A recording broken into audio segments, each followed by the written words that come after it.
Minoru Yamasaki, designer of the World Trade Center Twin Towers, had a vision of a world in balance.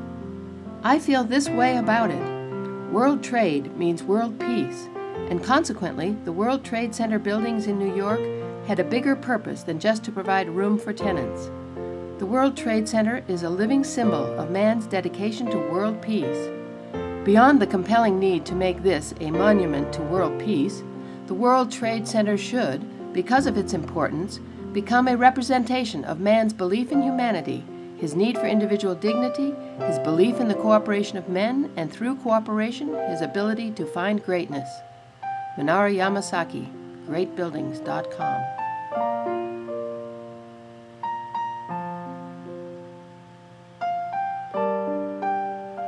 Divine Discoveries at Ground Zero, a multimedia presentation by Connie Baxter Marlow. Presented in Sedona, Arizona, January 16, 2004. Aspen, Colorado, June 28, 2005.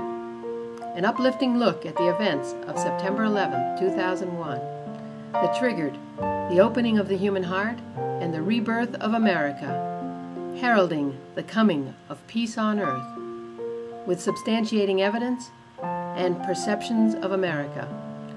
For more information, go to theamericanevolution.com, youtube.com, The American Evolution.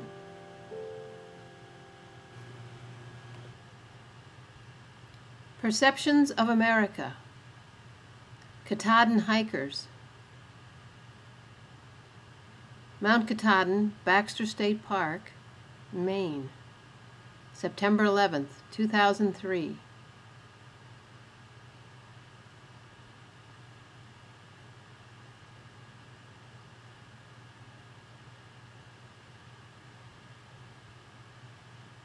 I'm here at Chimney Pond on Mount Katahdin, and I'm wearing a t-shirt that has an American flag on it that says, "United we stand." And I believe that this slogan of America is about the united humanity, about America leading the world into an understanding of the love in the human heart and the oneness and sacredness of all of creation and all of humanity. My uncle, Percival Proctor Baxter, who gave this mountain and this 200,000 acres to the people of Maine to be held forever wild as a park, gave this land so that people could connect to spirit, to connect to the earth and to Katahdin. He saw a reality and experienced and lived a reality of generosity and kindness and love for his fellow man. And I believe that the events of 9/11 in New York in 2001 were events that could trigger humanity into its heart, into an understanding that Percival Baxter had and his father, James Finney Baxter. Both these men, as white, wealthy, Republican, male politicians, these men lived in their hearts. They lived a life of principle. Henry David Thoreau, who climbed Katahdin in 1846 and who had an epiphany on Katahdin in 1846, wrote a discourse that he ultimately was called Civil Disobedience, and it was first called Life Without Principle. And I believe that right now humanity is living a life without principle, that there are forces that have gripped humanity, forces of economic well-being, a fear of a lack of abundance, a lack of safety that has led people to acquiring wealth as a way of feeling secure and feeling safe. And that wealth and that acquisition of wealth has led America out into the world in a way that I believe the world is responding negatively to. And I believe the terrorist attacks on 9/11 were just that. It was a wake-up call to America because we promised the world that we would bring profound freedom and abundance and wealth to the people of the world. And right now, in a life without principle, we're running over countries and cultures. This globalization is taking us into places that have led to terrorism, that have led to war. And I believe that there's no way out. There's no solution. This is a solutionless dilemma that we're in. And standing here at Katahdin, and on 9/11, September 11th, I just have connected with the thought that what Percival Baxter did here when he gave this mountain and this land to the people of Maine, and he left millions of dollars for its upkeep, he embodied a life of love for humanity. He embodied a life of principle. Throughout his career as a politician, and his fathers as well, they championed women, they championed the earth, they championed the animals, they championed humanity, they loved the people. And I would just like to throw that out today on September 11th, that a life lived in principle, in alignment with the heart, in alignment with the higher self, will bring a world in balance to the planet.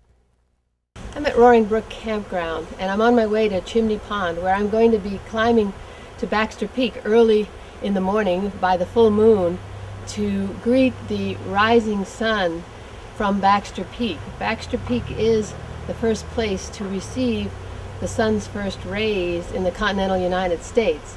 And tomorrow morning is September 11th. And 12 men and I, the Katahdin monks, they call themselves, 12 men who gather together every year to climb Katahdin, we are going to be offering prayers for peace and healing, and for that the people of the United States might be able to open their hearts and their spirits to the love that the sun's rays carry for all of humanity. We've just watched the sunrise on Mount Katahdin here in north central Maine in Baxter State Park. Katahdin receives the sun's first rays on the continental United States. And we're here this morning on September 11th, 2003, to offer prayers for these rays of sun, these rays of light, that they come onto this continent and into the hearts and spirits of the people here, to move them into the light, into an understanding of the oneness of all things, the sacredness of all things, the sacredness of all people, and the love that's held for them and all of creation by the Son, by the Creator. Chaos in the world. When you sit here at Chimney Pond, there is absolutely no chaos in the world. It is a time for me to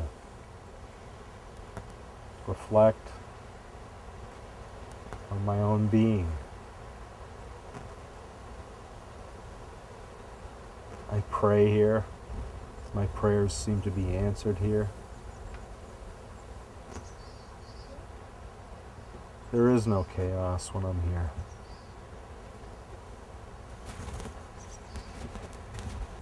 I think before September 11th,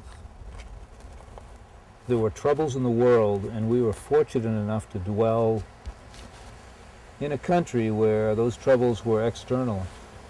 They were distant. And September 11th brought them home, and perhaps a sense that we need to go out and venture out into the world to correct those problems, which could be rather dangerous.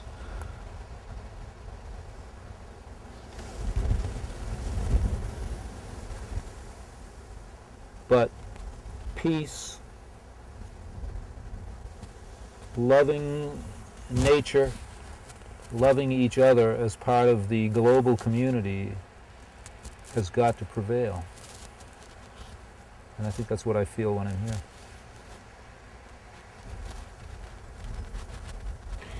I think the Katahdin part, the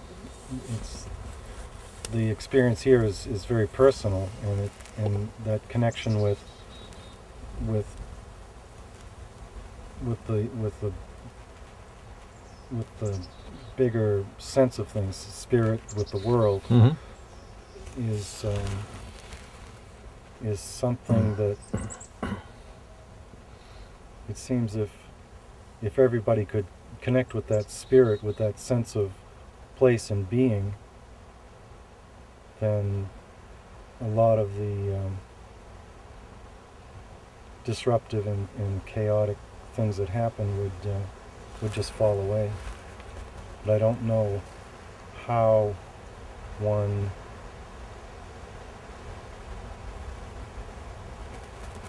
gets people to connect with it. Because I think, Katahdin, this area is a remarkable place, and I'm sure there are other remarkable places on the planet, but why?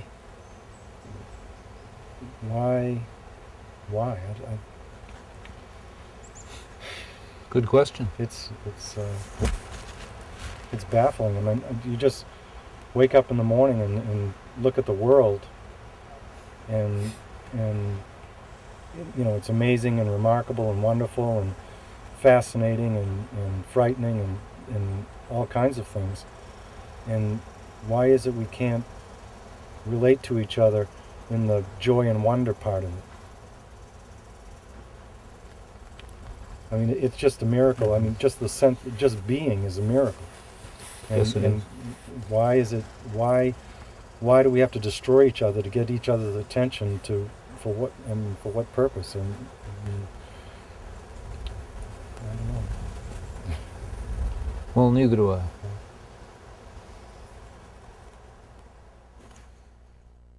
And have been coming up to Katahdin since the 1970s, hiking with my family. And we're always very grateful that we can come up here, that Percival Baxter had a vision what this area could be and what the mountain could be and what the park could be, and that he put his heart and soul and his finances into it and has not only created it, but he has given the provisions to be sure that it stays in its state of forever wild. So all those thoughts today, this is 9/11 day, and all those thoughts were very much in my heart as I climbed. A lot of gratitude that my own family was safe. We're a military family, and so there was gratitude for that. And a little heart weeping for the families that did not come through 9/11 with safety. I was also thinking a great deal about God and all of His goodness for us, and the fact that there seems to be such a abundance of love from God, and yet it's like man messes up badly. And I'm always very sorry when that kind of a situation happens, as it happened on 9/11. So we can all look forward that maybe man will learn some lessons and go forward from there and have a better awareness of the beauty of nature and the love that we should show each other, and reach higher goals in that realm rather than these destructive realms that seem to be going on. And I guess that's what I'd like to share. So when I think about September 11th, and here it is the day after the second anniversary of the 9/11 disaster in New York City, I mean, the first thing that comes to mind is I think how fortunate I am to be in a place like Baxter State Park and be here with my men's group and being able to enjoy nature. And I think about how many people there are around the world who don't have that same opportunity to be able to enjoy such a beautiful place and to not have to worry about their safety and to be in such a peaceful place. And I think about what was the message for us as a people from 9/11, from the disaster in New York City. What was it that we were supposed to learn from that? And I wonder sometimes if it wasn't in some ways a wake-up call for us to think about who we are in the world, and as Americans, as the richest country on the face of the earth, what kind of impact do we have on people around the world? And is this not some way for the spirits, the Great Spirit, to get our attention so that we look at and think about who we are in the world and why we're here and what our purpose is? And is it not to be together in harmony and help and support each other and love each other? So I'm here on September 12th, 2003 at a beautiful campsite in Baxter State Park at Katahdin, and been wondering and thinking about the disaster in New York, which happened just 2 years ago, and what that really means. You know, why it happened, and what can we learn from it, instead of just being angry and upset and hurt for what happened. I feel like I'm looking at it in a much deeper level now, and wondering in the scope of history, why did such a thing happen? And I have to believe that there's some sort of message that's trying to be sent to us, that we are in a time where we need to think more globally and act more globally, and not think about just ourselves here at home in Maine or in the United States, but that in a way it seems like it's a wake-up call for us to think about the other people in the world, and learn how to support all peoples of the world, of all races and all religions and all ethnic backgrounds and all colors and shapes and sizes. And that for me, when I look at it, is that we're in a lot of ways a selfish nation. We're the richest nation on the planet, and that we need to take the lead in helping to sustain the whole planet, not just our little corner of the planet. And so I think about 9/11 as a wake-up call for us to look at why we aren't more active in the world, why we aren't more involved in, why are we so involved in the oil-rich nation of Iraq, but we're hardly involved at all in the whole continent of Africa, where there's thousands of people starving.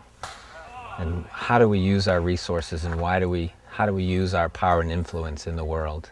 And I think that 9/11 is really an opportunity for us to look inward at ourselves, and take stock of who we are and why we're here on the planet. And I really have to believe that we're here on the planet to love each other, not to hurt each other, to care about and care for each other, and not to abuse each other, to fight with each other. And if you look at the news, you see how many peoples around the world are fighting. I'd love to turn on the news and see the United States taking a stand in creating love on the planet. And I think we have the power and the resources to do that. We just have to have the will. And I think that people of this country are ready to take a stand for peace and love, and not for war and violence. Percy Baxter had a vision of this world in balance. He not only lived it, but he had a vision of it for humanity. He wrote a proclamation in 1924, I believe it was. It was called Law, Not War. And in this proclamation, he called to the people to rise to their higher selves, and to look deep in their hearts and bring a world that was based on law, not war. And that law is a supreme law of our highest self. And Henry Thoreau, who climbed Katahdin, saw that higher law and spoke to it as well. And Henry Thoreau envisioned a world in balance and wrote many books to share his thoughts on that.